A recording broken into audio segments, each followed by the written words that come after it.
স্বাগত দীপ্ত সংবাদে আপনাদের সাথে আছে আমি তাওসিয়া ইসলাম। তীব্র তাপপ্রবাহে শিক্ষার্থীদের স্বাস্থ্য সুরক্ষা নিশ্চিতে আজ দেশের ২৫ জেলায় মাধ্যমিক বিদ্যালয়, মাদ্রাসা ও কারিগরি শিক্ষা প্রতিষ্ঠান বন্ধ রয়েছে। শিক্ষা মন্ত্রণালয়ের সংবাদ বিজ্ঞপ্তিতে এ তথ্য জানানো হয়। এতে বলা হয়, দেশে চলমান দাবদাহের কারণে আবহাওয়া অধিদপ্তরের পূর্বাভাসের ভিত্তিতে খুলনা ও রাজশাহী বিভাগের সকল জেলাসহ ঢাকা, টাঙ্গাইল, চাঁদপুর, রংপুর, কুড়িগ্রাম, নীলফামারী ও দিনাজপুর জেলার শিক্ষা প্রতিষ্ঠান শনিবার বন্ধ থাকবে। এদিকে আবহাওয়া পূর্বাভাস অনুযায়ী আজও দেশের বেশিরভাগ এলাকায় তাপপ্রবাহ অব্যাহত থাকতে পারে, তবে দেশের কোথাও কোথাও ঝোড়ো হাওয়া সহ বৃষ্টি হতে পারে। এরই মধ্যে শুক্রবার রাতে হবিগঞ্জ শহর সহ বিভিন্ন উপজেলায় বৃষ্টি হয়েছে। অনেকেই দোকান ও ব্যবসা প্রতিষ্ঠানের সামনে দাঁড়িয়ে স্বস্তির বৃষ্টি উপভোগ করেন।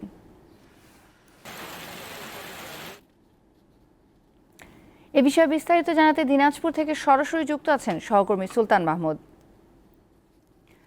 সুলতান, জেলায় এখন পর্যন্ত তাপমাত্রা কততে উঠল, আর স্কুল বন্ধ থাকার বিষয়ে শিক্ষক শিক্ষার্থীরা কি বলছেন? তৌসিয়া, আপনি জানেন দিনাজপুরে গত ৩ দিন আগে দিনাজপুরের সর্বোচ্চ তাপমাত্রা ৪১.০০ ডিগ্রি সেলসিয়াস রেকর্ড করা হলেও গতকালকে সেটি কমে এসছে। সেটি কিন্তু ৩৭.৫ ডিগ্রিতে নেমে এসছে। এখন কিন্তু দিনাজপুরে আজকে এখন ঠান্ডা একটু বাতাস বইতেছে, যার ফলে এখন কিন্তু তাপমাত্রাটা একটু কমের মধ্যেই রয়েছে। আমরা দেখেছি যে দুপুরের পর একটু তাপমাত্রা বেড়ে যায়, তখন কিন্তু একেবারেই মানে গরমের পরিমাণটা বেশি বেড়ে যায়। আমরা আরেকটি বিষয় একটু জানিয়ে রাখি যে দিনাজপুরে যেহেতু শিক্ষা মন্ত্রণালয় থেকে বিদ্যালয়গুলোকে বন্ধ রাখার ঘোষণা করা হয়েছে, তারই ধারাবাহিকতায় আজকে দিনাজপুরের মাধ্যমিক এবং প্রাথমিক এবং মহাবিদ্যালয়গুলোতে আমরা দেখেছি যে বন্ধ রয়েছে। আমরা কিন্তু আজকে দাঁড়িয়ে আছি দিনাজপুরের ঘাসিপাড়া সরকারি প্রাথমিক বিদ্যালয়কে মাঠে। এখানে দেখেছি যে শিক্ষার্থীরা কিন্তু নেই। অর্থাৎ আমি কিছুক্ষণ আগেও দিনাজপুর জেলা প্রাথমিক শিক্ষা অফিসার নজরুল ইসলাম খানের সাথে কথা বলেছিলাম। তিনি বলেছেন যে প্রাথমিক বিষয়গুলোতে শিক্ষা মন্ত্রণালয় থেকে কোনো দিনাজপুরের নির্দেশনা না থাকার কারণে শনিবার কিন্তু বন্ধই রয়েছে। এবং মাধ্যমিক বিদ্যালয়গুলোর ক্ষেত্রেও আমি দিনাজপুর শিক্ষা অফিসার রফিকুল ইসলামের সাথে কথা বলেছিলাম। তিনি যেমনটি জানিয়েছে যে গতকালকে নির্দেশনা অনুযায়ী দিনাজপুরের সকল মাধ্যমিক পর্যায়ের শিক্ষা প্রতিষ্ঠানগুলো কিন্তু বন্ধ রয়েছে। পাশাপাশি আমি দিনাজপুরের বেশ কয়েকজন শিক্ষার্থীর সাথে কথা বলেছিলাম। তারা বলেছে যে যেহেতু গত কয়েকদিন আগে তাপমাত্রা বেশি থাকলেও আস্তে আস্তে কিন্তু তাপমাত্রাটা একটু কমে আসছে, এবং তারপরেও কিন্তু দুপুরের দিকে অসহনীয় গরম কিন্তু পড়ে যায়। শিক্ষার্থীরা বলছে যে এই গরমের মধ্যে শিক্ষা প্রতিষ্ঠানে গেলে অনেক শিক্ষার্থী কিন্তু অসুস্থ হয়ে পড়ছে। পাশাপাশি অভিভাবকরাও কিন্তু আমাদেরকে বলেছে যে এর মধ্যে যদি শিক্ষা প্রতিষ্ঠানগুলো বন্ধ রাখা হয় তাহলে ছাত্রছাত্রীরা তাদের পাঠদানের কিছু ব্যাঘাত ঘটলেও কিন্তু যেহেতু শিক্ষামন্ত্রী একটা নির্দেশনা দিয়েছে যে শুক্রবার এবং শনিবার শিক্ষা প্রতিষ্ঠানগুলো প্রয়োজনে খোলা হবে, সেই কথাই কিন্তু অভিভাবকরাও আশ্বস্ত হচ্ছে। এবং তারা বলছে যে যদি এই গরমটা শেষ হওয়ার পরেও যদি শিক্ষা প্রতিষ্ঠান খুলে তাদের যে এই শিক্ষার যে ঘাটতিটা সেটি কিন্তু শুক্র শনিবারে পাঠদান করে পূরণ করা সম্ভব। তৌসিয়া। সহকর্মী সুলতান মাহমুদ জানাচ্ছিলেন দিনাজপুর থেকে। কোনো নিয়ম নীতির তোয়াক্কা না করেই ফেনীর ছাগলনাইয়ার শুভপুর ও ফুলগাজী এলাকায় নদী থেকে অবৈধভাবে বালু উত্তোলন করছে একটি প্রভাবশালী মহল। এতে নদীগর্ভে হারাচ্ছে ফসলি জমি, বিলীন হচ্ছে জনপদ। এ ঘটনায় দোষীদের বিরুদ্ধে তদন্ত করে ব্যবস্থা নেওয়ার আশ্বাস দিয়েছে জেলা প্রশাসন। দৃশ্য দেখে মনে হবে এটি কোনো ভূমিকম্প বিধ্বস্ত জনপদ, কিন্তু বাস্তবে এটি হচ্ছে একটি জনপদ। ফেনীর ছাগলনাইয়ার শুভপুর এলাকায় ফেনী নদী থেকে অবাধে বালু তোলায় এরই মধ্যে বিলীন হয়ে গেছে অনেক মানুষের ভিটামাটি ও ফসলি জমি। ভুক্তভোগীরা জানান, প্রভাবশালীদের বিরুদ্ধে অভিযোগ দিলে উল্টো তাদেরই নানা হয়রানির শিকার হতে হয়। একই চিত্র ফেনীর ফুলগাজী উপজেলার মুহুরী নদীতে। নির্ধারিত সীমানার বাইরে গিয়ে অবাধে বালু উত্তোলন করায় বেড়েছে নদী ভাঙন। কিছু দুষ্কৃতিকারীরা আর সে এখানে এই বালিডি কাটি এখানে সব নিয়ে যাচ্ছে, আমাদের বাড়িঘর এখন হুমকির মুখে আছে। অবৈধভাবে মনে করতে ক্ষমতা জোর দেখায় অনেকগুলো জমিন কেটে দিছে, তো আমরা এগুলা সুস্থ বিচার চাই আর কি। অতিমাত্রায় বালু কেটে নেওয়ার কারণে এখানে মনে করেন যে যাদের বসত বিড়া এলাকাবাসী যারা আছে, মসজিদ মাদ্রাসা কবরস্থান সবগুলা যাওয়ার পথে আছে। এইভাবে যদি জয়সাদপুর, জয়পুর, এই নাঙ্গলমহাচরে এইভাবে যদি কাটে বালু উত্তোলন যদি করে, তাহলে আমাদের এই বাড়িঘর কিছু থাকতো না। সাধারণ মানুষের ক্ষতি ঠেকাতে আগামী অর্থবছর থেকে বালুমহাল আর ইজারা না দিতে সংশ্লিষ্ট বিভাগে সুপারিশ করা হবে বলে জানান ফেনীর জেলা প্রশাসক। পানি উন্নয়ন বোর্ড, পরিবেশ, স্থানীয় উপজেলা প্রশাসন তারা কিন্তু নেগেটিভ রিপোর্ট দিয়েছে। সেই প্রেক্ষিতে আমরা কিন্তু ফেনী নদীর যে বালুমহালটা আমরা এবার আর পজিটিভলি প্রস্তাব দিই নাই। এটা আমরা বন্ধ করা যায় মর্মে আমরা প্রস্তাব প্রেরণ করেছি। অবাধে বালু উত্তোলন বন্ধে প্রয়োজনীয় পদক্ষেপ নেওয়া হবে বলে আশ্বাস দেন স্থানীয় সংসদ সদস্য। অবৈধ বালি উত্তোলন বন্ধ করা উচিত, বালি উত্তোলন না। বালিও কিন্তু খনিজ সম্পদ, আমাদের সমস্ত কনস্ট্রাকশনে বালি লাগে। অবৈধ বালি উত্তোলনের পুনরাবৃত্তি হবে না, এটা আপনাদেরকে আমি আশ্বাস দিতে চাই। জেলায় 8টি বালুমহলের মধ্যে বর্তমানে ইজারা দেয়া আছে 5টি, কিন্তু ইজারাদারদের ছত্রছায়ায় ফেনীর শতাধিক স্থান থেকে বালু উত্তোলন করছেন অন্তত 50 ব্যক্তি। দীপ্ত বার্তা কক্ষ। মিম কালচারকে দেশব্যাপী ছড়িয়ে দিতে রুচি বারবিকিউ চানাচুর আয়োজন করেছে মিম প্রতিযোগিতা। এতে প্রায় 4000-এর বেশি মিমার অংশগ্রহণ করেন। এর মধ্যে সেরা মিম তৈরি করা 15 জন মিমারের হাতে পুরস্কার তুলে দেন আয়োজকরা। শুক্রবার রাজধানীতে রুচি বারবিকিউ ভোলা যায় না মিম ফেস্ট প্রদর্শনী ও পুরস্কার বিতরণ অনুষ্ঠিত হয়। এতে উপস্থিত ছিলেন স্কয়ার ফুড অ্যান্ড বেভারেজ লিমিটেডের প্রধান নির্বাহী কর্মকর্তা মোহাম্মদ পারভেজ সাইফুল ইসলাম ও head of marketing Imtiaz Firoz সহ অনেকেই।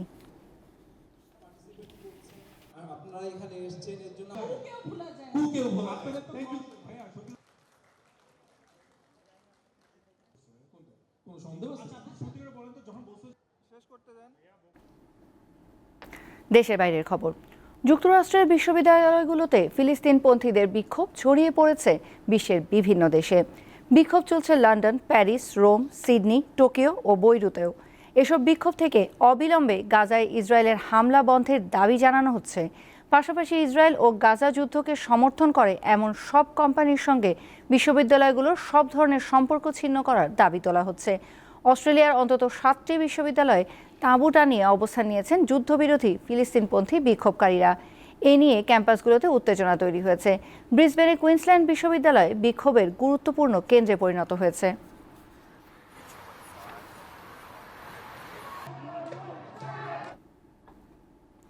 কানাডায় শিখ নেতা হরদীপ সিং নির্জর হত্যাকাণ্ডে জড়িত সন্দেহে 3 ভারতীয়কে গ্রেপ্তার করা হয়েছে। কানাডার আলবার্টা প্রদেশের এডমন্টন শহর থেকে তাদের গ্রেপ্তার করা হয় বলে জানিয়েছে দেশটির পুলিশ। গ্রেপ্তার হওয়া 3 ব্যক্তি হলেন করণ ব্রার, কমলপ্রীত সিং ও করণপ্রীত সিং। তারা সবাই এডমন্ট শহরের বাসিন্দা। পুলিশ আরও জানায়, নির্জর হত্যাকাণ্ডের সঙ্গে ভারত সরকারের সংশ্লিষ্টতা আছে কিনা সে বিষয়েও খতিয়ে দেখা হচ্ছে। গত বছরের 18 জুন কানাডার ভ্যানকুভার শহরের কাছে গুলি করে হত্যা করা হয় 45 বছর বয়সী হরদীপ সিং নির্জরকে।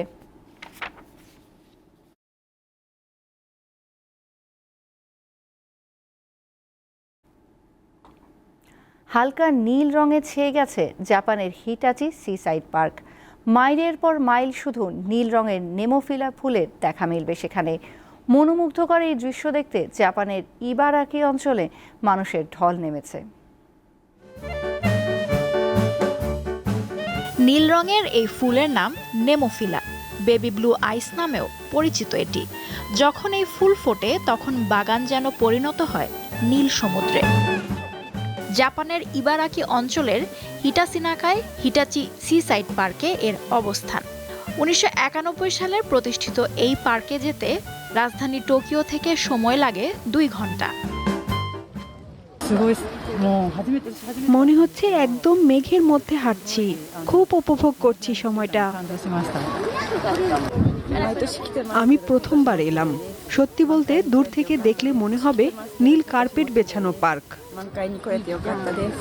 এবছর পার্কটিতে প্রায় 53 লাখ নেমোফিলা ফুটেছে। 3 সেন্টিমিটার ব্যাসের হালকা নীল রঙের এই ফুল বছরে একবারই ফোটে। নভেম্বর মাসে পার্কে এই ফুলের বীজ বপন করা হয়। এপ্রিল থেকে মূলত এই ফুলের মৌসুম শুরু। মে মাসের শেষ দিকে ফুলগুলো ঝরে পড়ে। এবছর 80 জন কর্মী নিয়োগ করা হয়েছে এই পার্কে।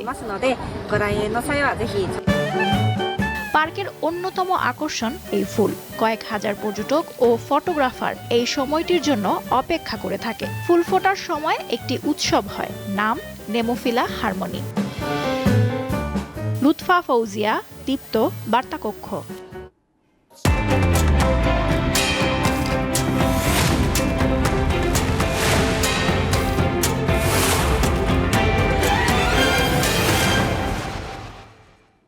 এবারে জানাবো এক নজরে দৈনিক পত্রিকার শিরোনাম। আমার হাতে শুরুতেই আছে দৈনিক প্রথম আলো।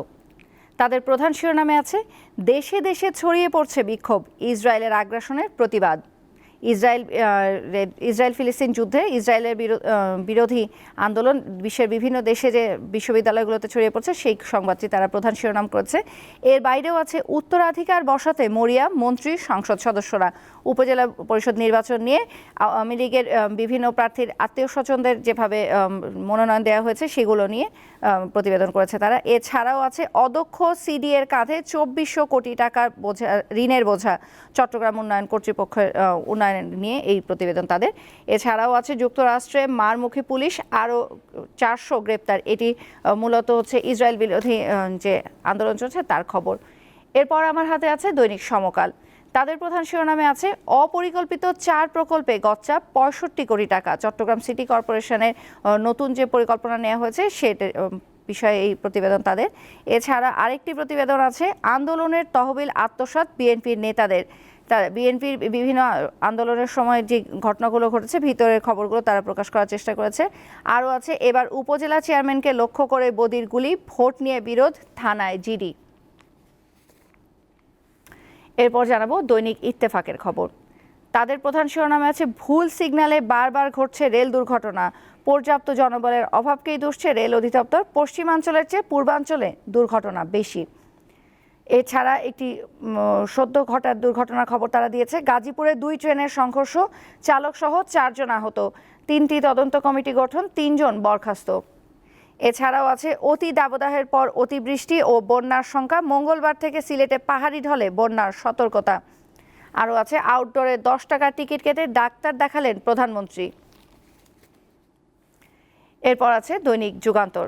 তাদের প্রধান শিরোনামে আছে রেল দুর্ঘটনার খবরটি, সবুজ ও জলাশয় 31% দখল, ভুলে ভুলে ঢাকার সর্বনাশ। এটি তারা হচ্ছে জলাশয়গুলো নিয়ে নিজস্ব একটি প্রতিবেদন করেছে। আর রেল দুর্ঘটনার খবরটি ছবি সহ তারা ছেপেছে। আর আলাদা একটি সংবাদ আছে সুদ হার বৃদ্ধিতে বৈষম্য, আমানতকারীরা বঞ্চিত। এই ছিল আজকের প্রধান পত্রিকার শিরোনামগুলো। শেষ করছি দীপ্ত সংবাদ। আমাদের পরবর্তী সংবাদ বেলা 12টায় দেখার আমন্ত্রণ রইল। এছাড়াও অনলাইনে আরও নতুন নতুন তথ্য পেতে যুক্ত থাকুন দীপ্তর ডিজিটাল প্ল্যাটফর্মগুলোতে।